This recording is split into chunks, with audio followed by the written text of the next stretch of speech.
안녕하세요. 하루하나입니다. 자, 오늘은 우리가 이전 영상에서 소개를 해드렸었던 그 365 버전이나 2021 버전에서 사용할 수 있는 배열 함수들을 사용 못 하시는 분들도 굉장히 많이 계시잖아요. 자, 그래서 구글 스프레드시트나 또는 원드라이브에 있는 엑셀 웹이죠. 자, 여기서 그 배열 함수들을 어떻게 사용할 수 있는지, 특히 뭐 구글 스프레드시트 같은 경우는 약간 사용 방법이 다른 부분들도 있거든요. 예, 그런 부분들을 함께 맞물려서 한번 소개해 드려 보려고 해요. 자, 예제는 바로 이전에 설명드렸던 요 예제를 가지고 할 건데, 간단하게 이전 영상 보셨던 분들은 아시겠지만 요 가로 세로라고 하는 요 두 개의 따로 입력된 데이터를 길이라고 하는 쪽 하나에 이렇게 합치는 동작을 했었죠. 물론 이 합칠 때 열만 합치는 게 아니라 중복도 빼는 동작을 했었어요. 자, 그리고 요 길이를 조건으로 해서 수량의 합을 구하는 이런 식의 작업에서 제가 365 버전을 이용해서 동적 배열 함수를 이용한 결과들을 보여드렸었는데, 자, 이런 것들을 인제 연습해 보지 못하시는 분들은 제가 구글 시트나 또는 원드라이브에 있는 엑셀 웹을 이용해 보시라고 그랬죠. 그래서 그 방법에 대한 것들을 한번 소개해 드리려고 해요. 자, 하나씩 한번 살펴보면, 먼저 구글 스프레드시트죠. 구글 스프레드시트에도 데이터는 제가 입력을 해 놨는데, 일단 요 길이를 합치는 두 열의 데이터를 합치는 동작에서 엑셀 함수에서는 tocol이라고 하는 함수가 있잖아요. 자, 근데 요 함수가 아직 구글 스프레드시트에는 제공되지 않아요. 자, 그래서 뭐 방법이 없냐? 또 그건 아니에요. 얘들은 인제 이전부터 이렇게 서로 다른 그 데이터 범위의 데이터 범위들을 하나로 합치는 방법을 제공해 줬었거든요. 자, 제가 배열로 한번 처리해 보도록 해 볼게요. 중괄호를 입력을 하고요. 제가 첫 번째 열 범위를 이렇게 선택하고 난 다음에 두 번째 열을 요 세미콜론으로 구분해서 한번 작업을 해 볼게요. 세미콜론으로 구분해서 이렇게 작업을 하면 이 두 범위의 데이터를 한 개의 배열로 연결해 가지고 반환을 해 줘요. 자, 이게 무슨 얘기냐면 엔터키를 눌렀을 때 자, 이렇게 반환이 되지는 거죠. 자, 그러니까 이게 인제 우리가 엑셀에서 썼었던 그 두 컬러 함수랑 거의 동일한 결과치를 돌려준다라고 하는 걸 확인해 볼 수가 있겠죠. 물론 얘도 인제 정렬을 해야 되기 때문에 중복 빼고 정렬을 해야 되겠죠. 그럼 여기에 인제 유니크 함수가 있는지 확인을 해 보면, 자, 있죠. 유니크라고 하는 요런 약식 도움말 같은 것들이 표시가 되어지면 함수가 제공되어지는 건데, 사실 뭐 정확하게 얘기하면 구글 스프레드시트가 이런 함수들을 먼저 제공해 주고 오피스 365 버전부터 해 가지고 나중에 추가로 엑셀에서 지원해 주기 시작한 거기 때문에 이런 배열 쪽의 작업들은 사실은 인제 구글 스프레드시트가 좀 더 빨리 사용자들의 편의성 같은 것들을 도모한 측면이 없지 않아 있어요. 자, 어쨌든 제가 요 유니크 함수를 이용을 해서 요 배열에 중복값을 빼내는 동작을 한번 해 볼게요. 가로 닫고 엔터키 눌러 주면 뭐 이상한 게 하나 나오네. 함수가 다른 게 들어갔죠.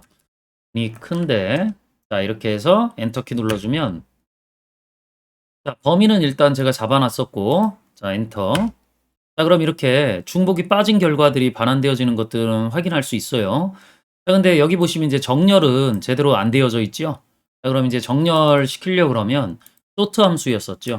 sort 함수인데, 자, 우리가 엑셀 365 버전에서는 기본적으로 sort 함수를 이용해서 그냥 가로 닫아 주면 이게 열이 하나이기 때문에 자동으로 인제 정렬을 해 줬었는데, 그때 인제 내림차순으로 정렬해 주려고 세 번째 인수를 -1로 설정해 줬었잖아요. 자, 근데 이 sort 함수가 이 구글 스프레드시트에서 쓰일 때 약간 다른 부분들이 있어요. 자, 뭐냐면 일단 기본적으로 정렬할 열 번호 같은 것들을, 인덱스 번호죠. 선택해 주는 것들을 생략하시면 안 되고 입력해 주셔야 돼요.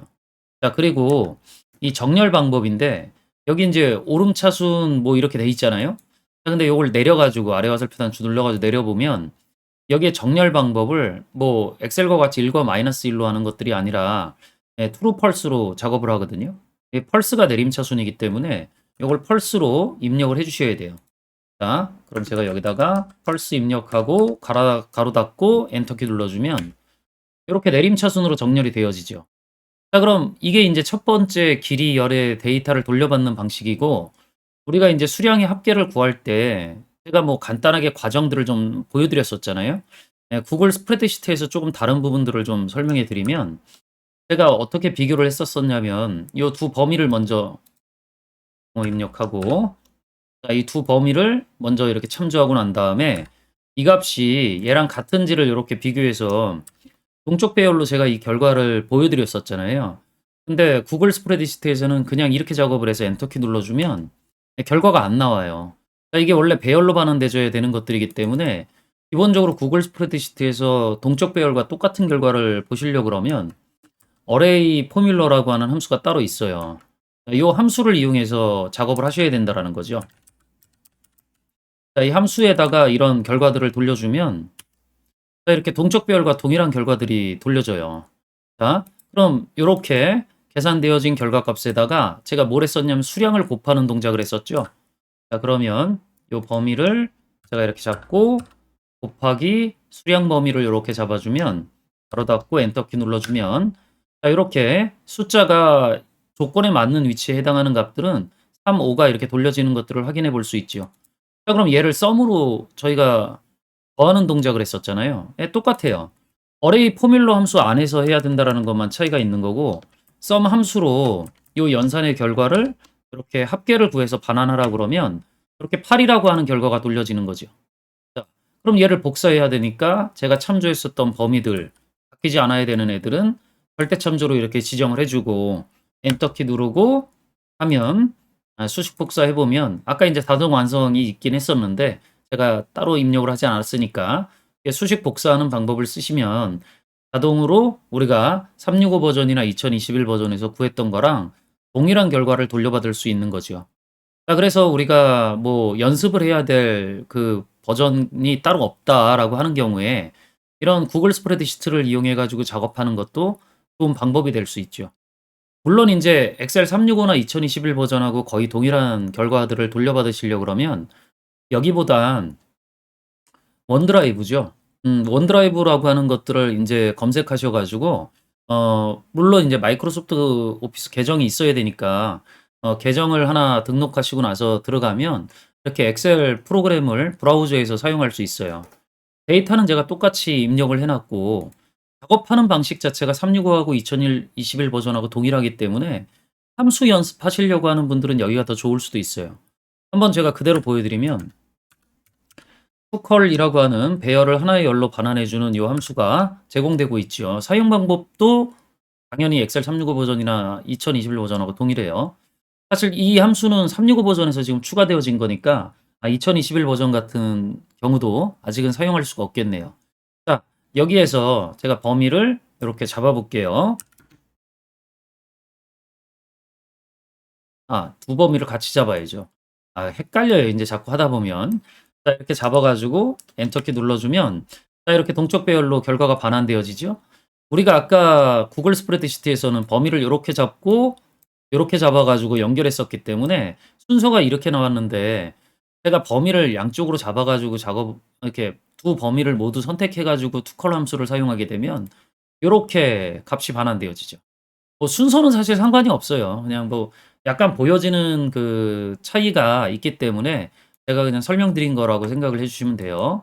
자, 그럼 인제 얘를 뭐 똑같이 정렬하고 고유한 값만 뽑아내고 정렬해야 되겠죠.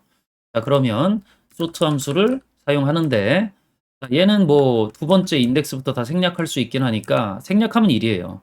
근데 여기서 인제 정렬할 때 오름 차수는 1, 내림 차수는 -1 이렇게 나오죠. -1 입력하셔야죠. 가로 닫고 엔터키 눌러주면 정렬돼지고 자, 여기서 유니크 함수 쓰면 사실 이 지금 제가 순서를 바꿔 가지고 지금 작업을 했잖아요. 정렬을 먼저 하고 유니크 함수를 쓴 건데 이거 두 개는 뭐 순서를 바꾸셔도 상관이 없어요. 자, 똑같이 해도 결과는 어차피 돌려져 나와요.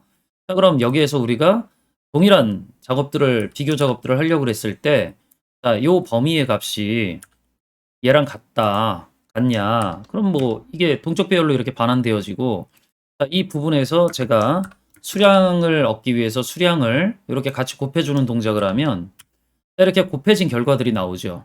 그럼 얘를 썸함수 이용해서 더하면 되는 거니까 썸함수 이용해서 자, 이렇게 더하면 자, 이렇게 나오고 수식 복사하는 거야 뭐 똑같겠죠. 참조 범위는 절대 참조로 F4키 눌러서 고정시켜 주고 수식 복사해 주면 당연히 인제 동일한 결과들이 돌려지는 것들을 확인을 해볼 수 있어요. 그래서 제가 설명드린 것들이 일단 우리가 이런 함수들이 나중에 뭐 버전이 올라갈수록 좀 더 사용할 수 있는 층들이 넓어지긴 하겠지만 함수들의 생산성들이 상당히 높기 때문에 앞으로 꽤 많이 사용되어질 함수들이거든요. 자, 그러니까 지금 현재 버전 때문에 뭐 유튜브 영상에서 설명드리는 그런 함수들을 충분히 연습할 수가 없다라고 한다라 그러면 뭐 구글 스프레드시트도 좋고 원드라이브에 접속하셔 가지고 이런 클라우드용 엑셀 웹을 이용해서 함수를 연습해 보시면 나중에 버전이 바뀔 때 조금 더 쉽게 여러분들의 업무들을 개선해 나가실 수 있을 거예요. 자, 오늘은 여기까지 설명드리면 될 것 같고 영상이 도움이 되셨다라 그러면 구독, 좋아요, 알림 설정 부탁드릴게요. 그리고 또 저는 또 다음에 다른 주제 가지고 만나 뵙도록 하죠. 수고하셨습니다.